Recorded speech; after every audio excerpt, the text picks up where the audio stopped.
$5,000 in grant money has been awarded to the Bemidji Community Food Shelf. Mary Keeler was there earlier today to figure out what they plan to do with it.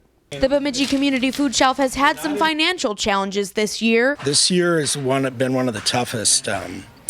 We've had to dip into our reserves for quite a number of thousands of dollars. So they've been applying for local grants and just received one for $5,000 from local pipeline company Enbridge, and they already know what it will go towards. Last year, we started talking about the issue of how to keep produce fresh. The food shelf receives produce from a state-run program called Farm to Food Shelf, and they want to buy a cooler that is big enough to receive those shipments. Everything from apples to cabbages to squash to carrots from this program.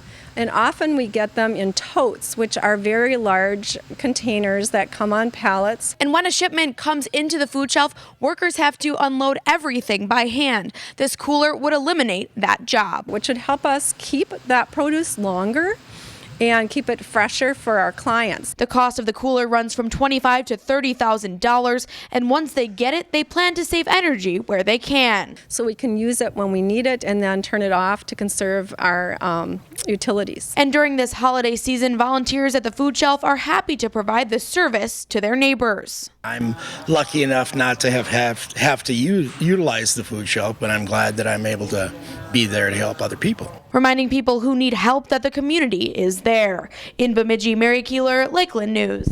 And the food shelf also received a grant for $10,000 from the Open Your Heart organization, which will also go toward the pallet cooler.